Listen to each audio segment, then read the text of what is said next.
Rồi, lấy xếp vào được không? Cái nhá tập tụ họ ấy thì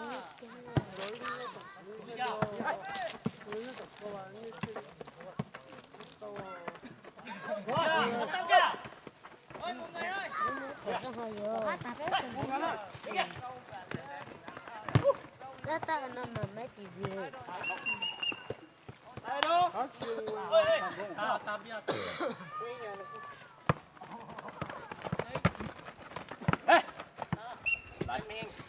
Mô phỏng một con. Nắm ra kìa. Đâu? Hai.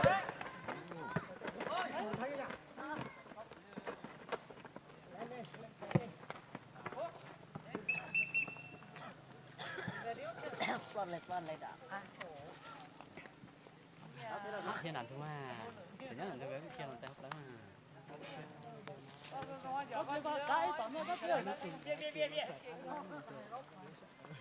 Giờ mà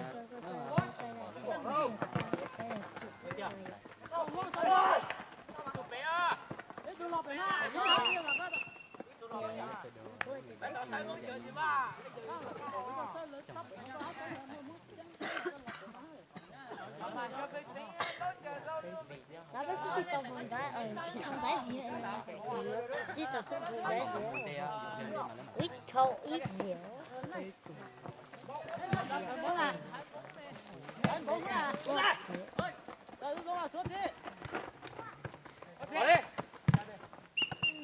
Ui, tất cả cũng kinh đấy.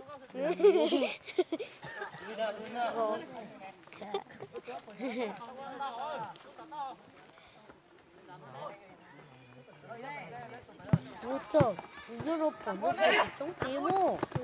Europa nó phải đi. không gì kìa. rồi.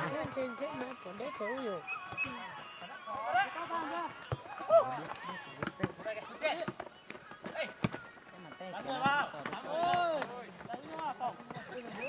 Cho con xeถึง xe hồng mà.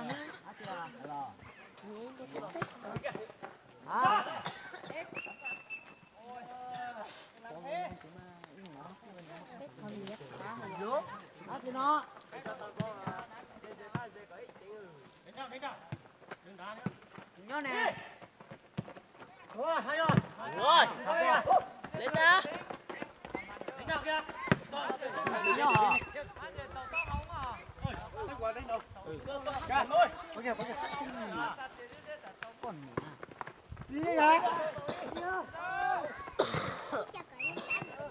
Sao kia đi.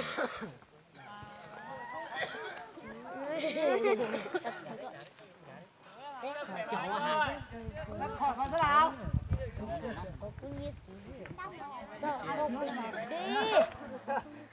Bình tĩnh đi. Đuổi mọi người kìa. Đấy đùa thì kìa. Hai đứa cho tí tao cho thì cái chết rồi cả. Cái chết mới nhau cô. Thế ta dùng tao sử dụng chỉ tập của cái chết đó. Khử đâu. Đâu. Nó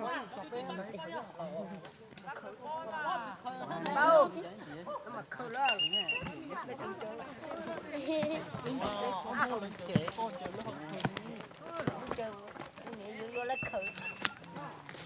Nói chơi tụi học hơn bao tiền. Biết rồi. Anh có có anh sao có? Thì sao thấy bác khờ. Đã bố một. Thì bác khờ cũng nhớ tao sao? Nè, nó hơn nó sẽ tự luôn.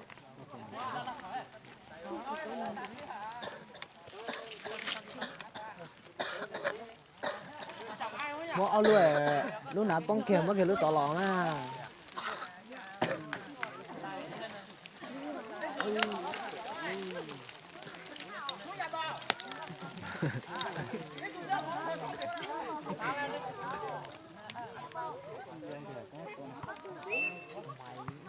Ôi, cá của.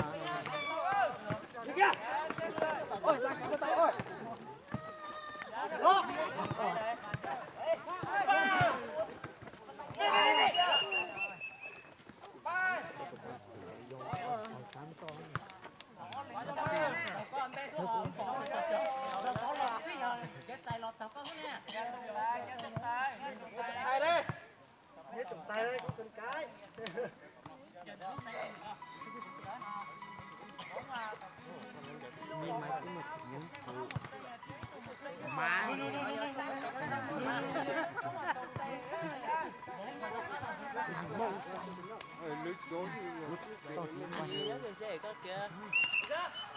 quay lưng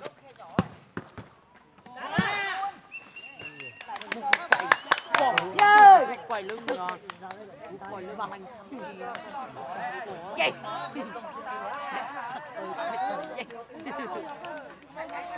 mua lò sọc luôn à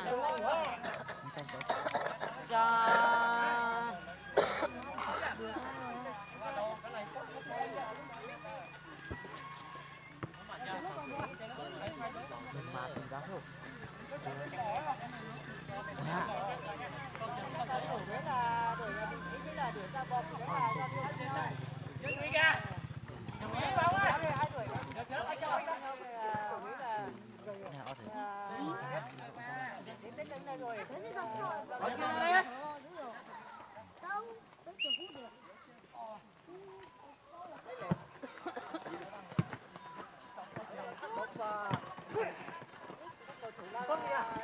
chưa có từ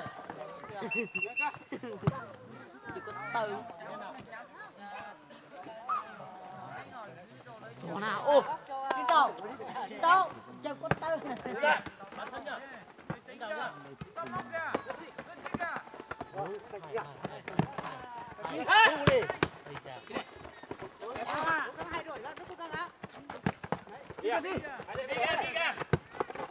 con ơi, lên.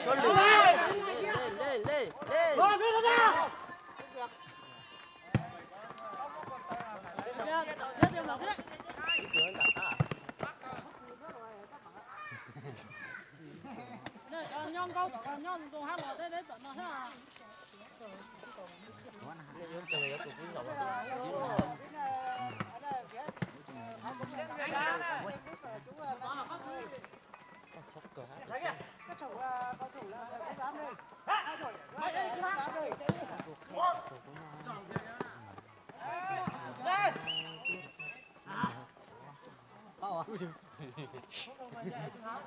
Sân bóng cao quá là các cầu thủ đã hơi khó với bản cho các cầu thủ mà đi nhà bóng. Chỉ có một câu chứ hello. Cổ đây em ơi.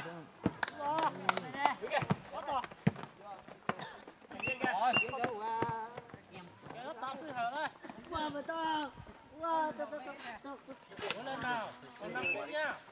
Còn gần mông kìa. Mày nếu có tàu Anh mới tự đã. trong bay thời bay trên to là tông lên đó hay bay phi xỉa này bay với một lót tàu bay cho dễ Để giá này. bay nó nè bay tròn bay bay tròn bay sao bay có bé đẹp Bật chê. nhưng mà chứ qua một cái có nhà cho họ to là nó cho họ xây to nó cha kia to là to là họ to mà người ta chứ nhà luôn đấy không lúc ta thử nào Wow. sao Đâu. lúc mà có lúc có luôn cả nó trong bài gì ta tuổi lớn chúng lúc mà tuổi sẽ có giàu trả tiền đi hay tuổi có phục của nó chỉ kìa lớn mới cho có sai tổ khó y nè khó tuổi đó nhiều muốn muốn lòng tông tông Ôi mày ơi. vô Mày vào. vô Ôi ơi. vô Ôi ơi. vô vô Nhưng lên đây xuống lưới. Nhưng lên xuống lưỡi cứ mà. xong bài này xong rồi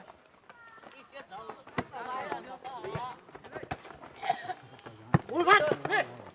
quá.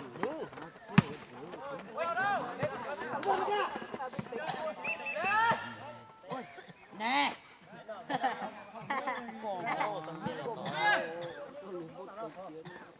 này cho nói một Vô. Còn bay dữ mà. Buông sao à? Này ha một bé từ nào cái từ nhóc đó ha.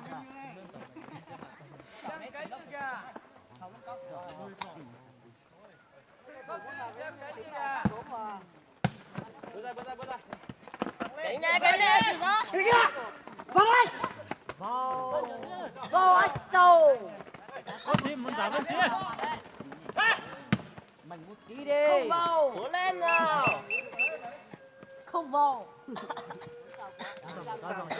Vào tôi tầm ở. Bây giờ này là vui chứ không phải là cái là vui Cái thời đó tao áp to tiếng lớn rồi. Lính bia vào.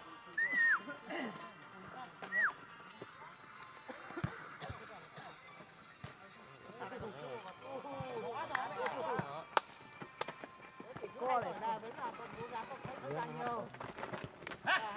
Hai đội có chuyện thiệt đấy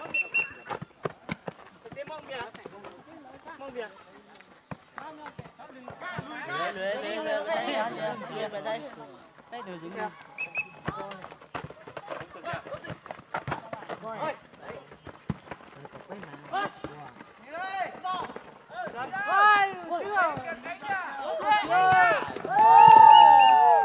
Rất là vô. cố gắng một tí đi.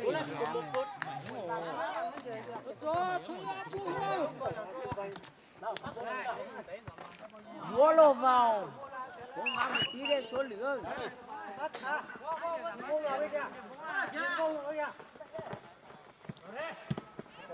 chạy đấy chạy cánh của mình đấy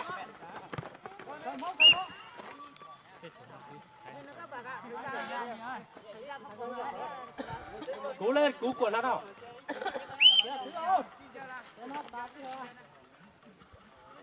Mới thử máu chút chứ. Ôi, cái tao nào. Ui ra.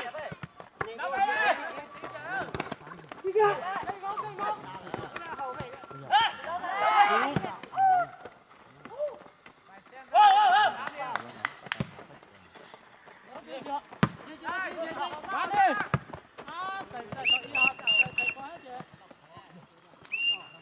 Tại sao ơi? Hết giờ rồi. Hai đội nghỉ lâu. Đội tiếp theo rồi nhá. Thôi rồi hai đội tạm nghỉ lâu một tí.